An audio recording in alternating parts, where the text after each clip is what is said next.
My dear one, let me tell you something that many souls discover only after years of inner suffering. Your struggles are sacred.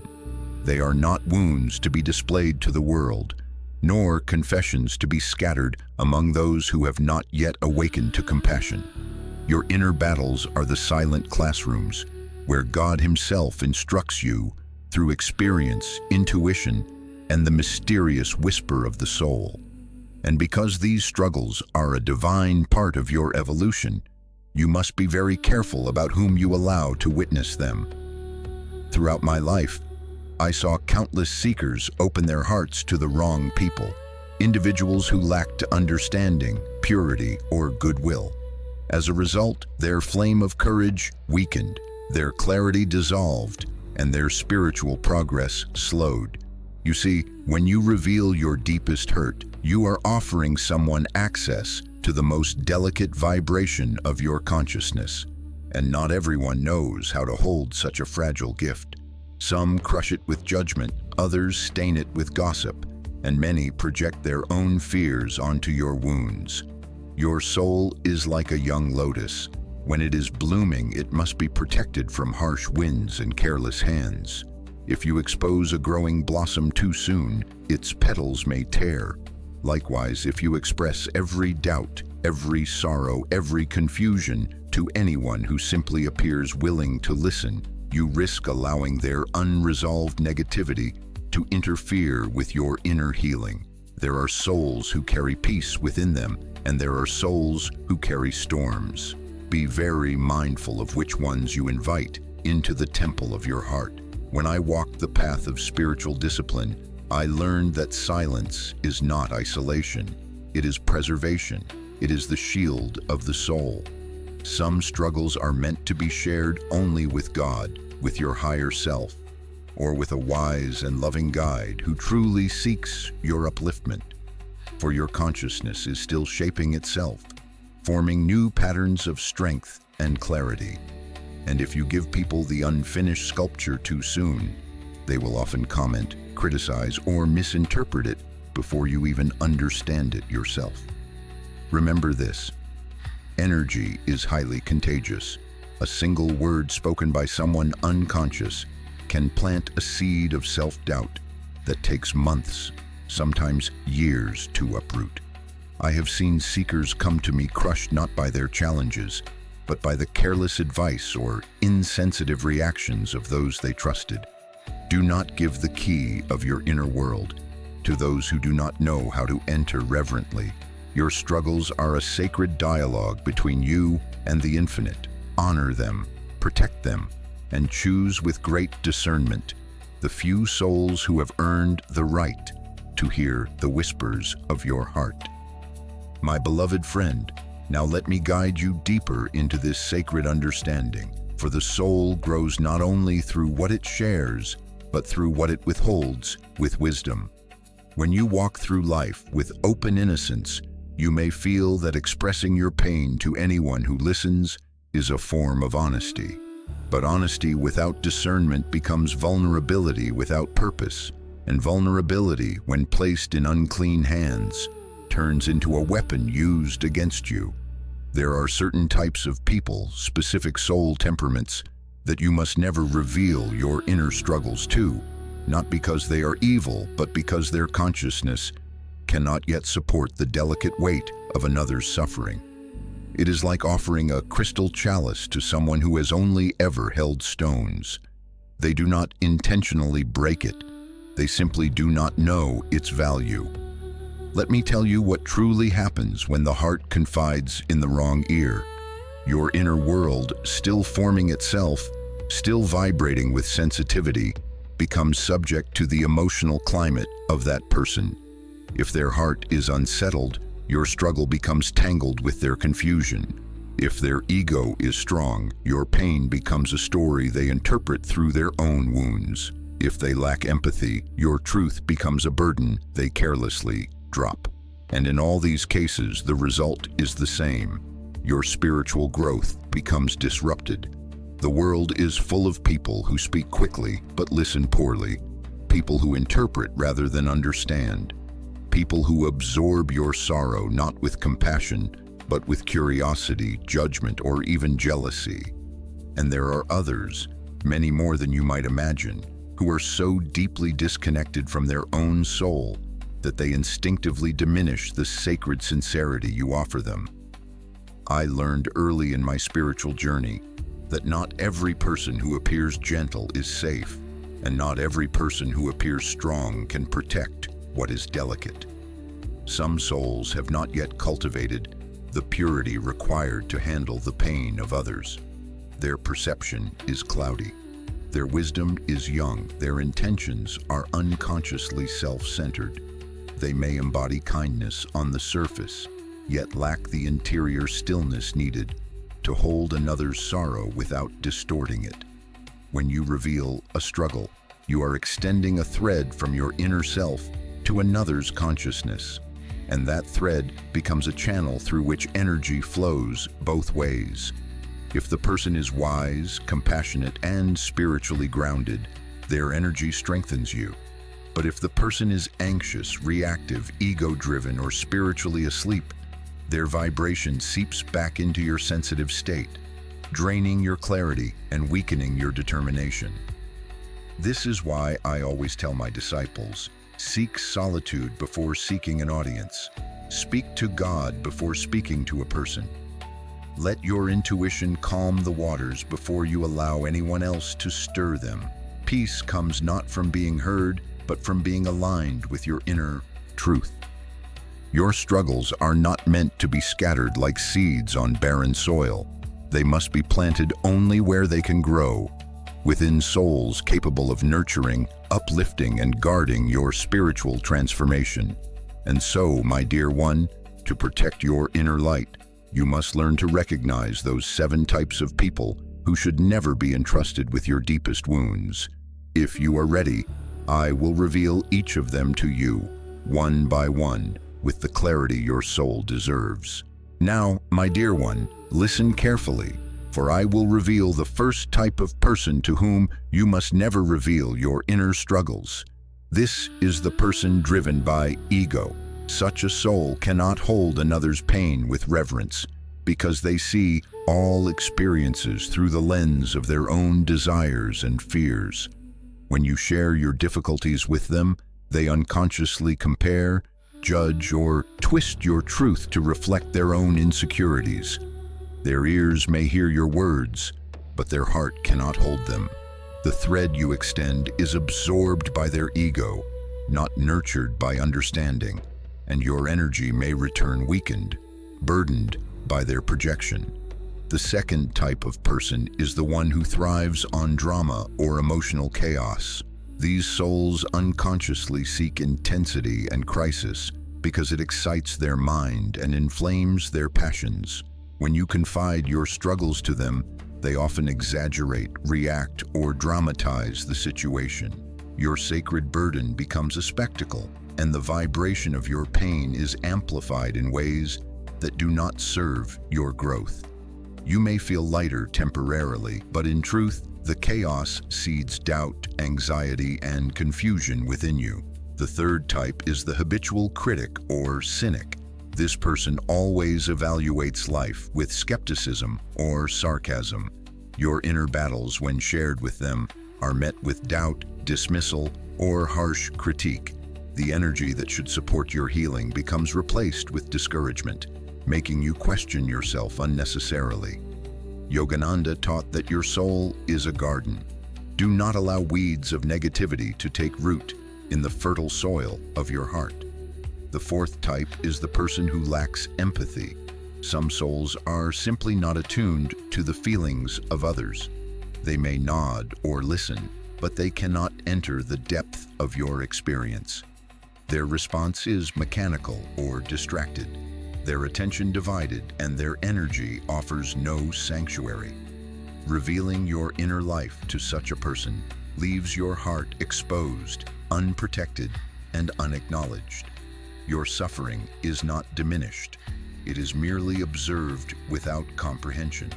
The fifth type is the gossiper or betrayer of trust. These individuals cannot keep sacred knowledge. The very act of sharing with them is like handing your soul's jewel to the wind. Soon your private struggles will be whispered, distorted, or exploited, and the safety of your energy field is compromised. Yogananda always emphasized that trust is earned through long observation, not assumed in fleeting moments. The sixth type is the person who fears vulnerability. They cannot witness suffering without discomfort. When you expose your pain, they may recoil, judge, or respond with avoidance. Their fear becomes a mirror, reflecting doubt and insecurity back onto you.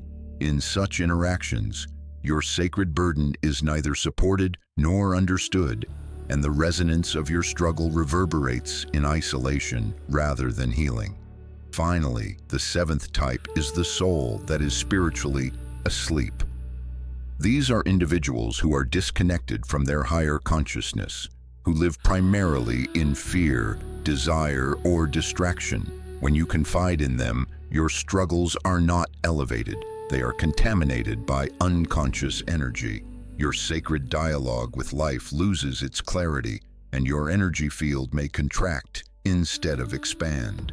These 7 types of souls, my dear one, are the most common in the human journey, and yet many people unknowingly share their deepest wounds with them, thinking that honesty alone is enough.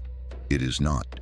Wisdom dictates discernment, strength dictates patience, and the soul demands protection for what is sacred. Now, my dear one, let us turn toward the light of guidance, for I have shown you whom to avoid, but it is equally important to know how and with whom to share your inner struggles.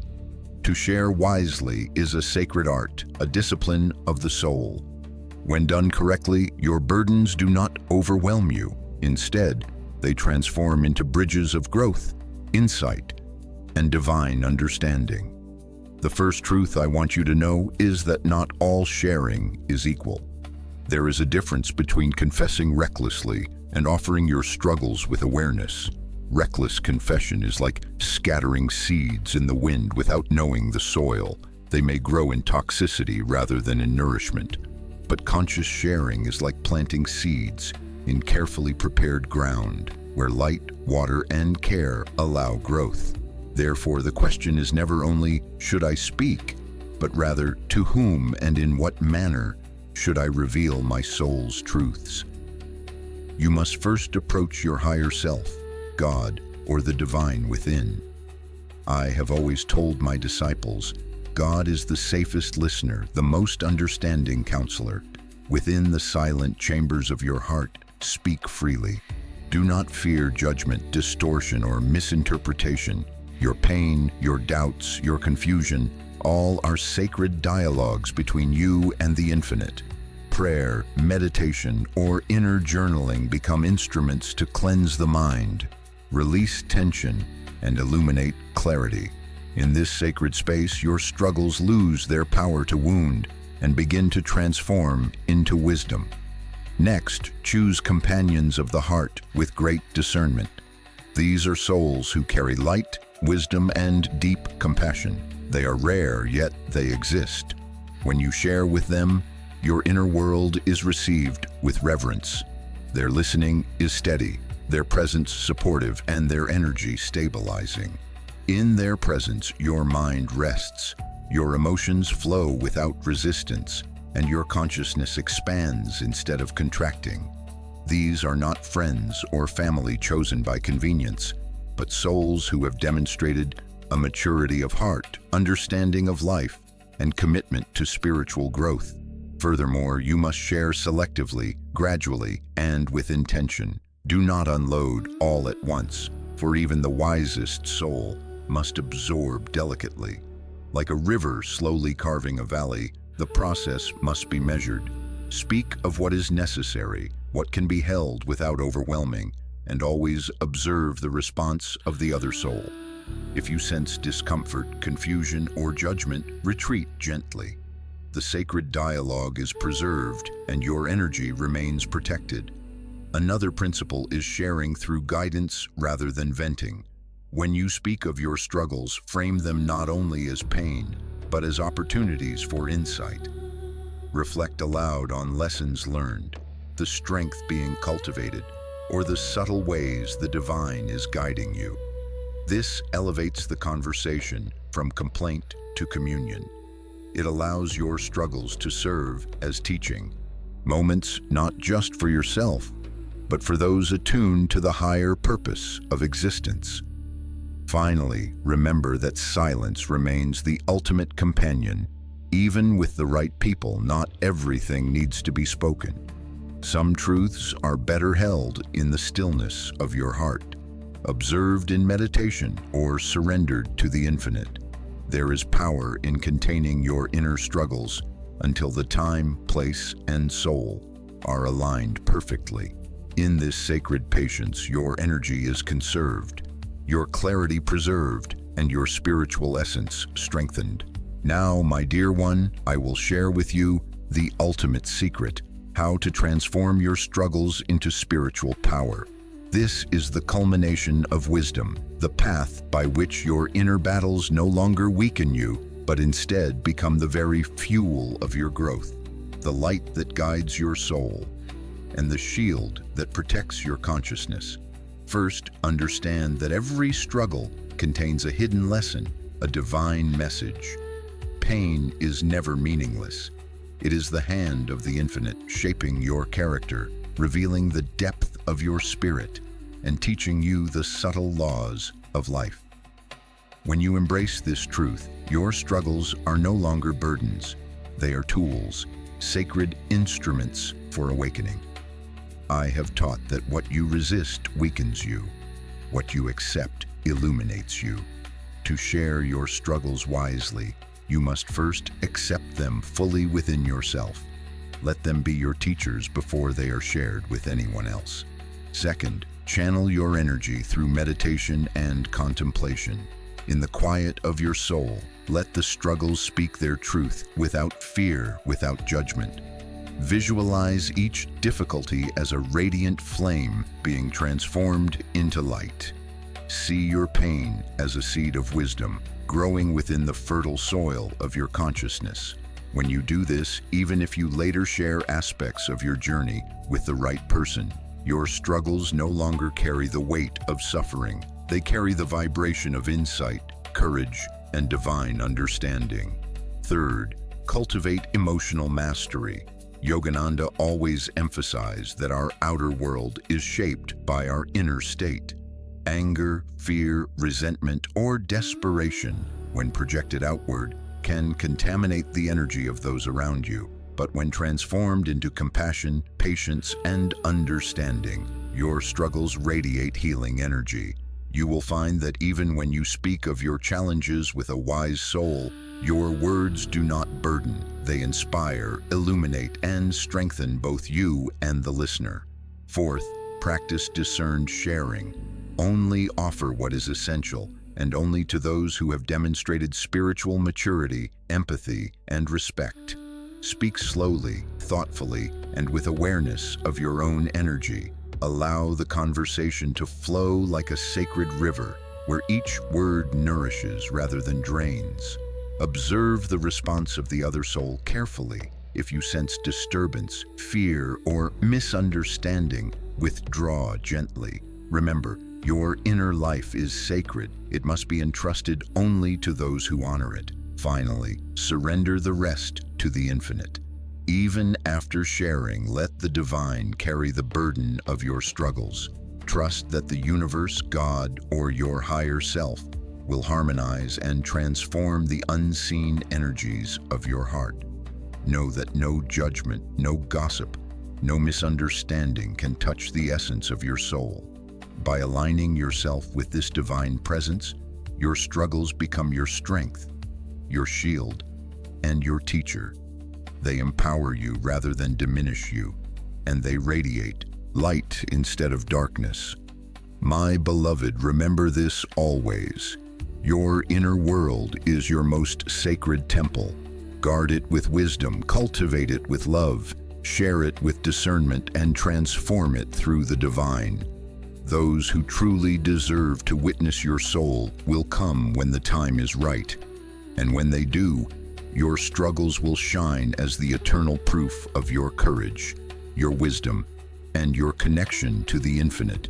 Your life, your struggles, your pain, they are not weaknesses. They are the sacred instruments by which your soul sings, grows, and illuminates the world. Protect them, honor them, and let them guide you to the highest truth.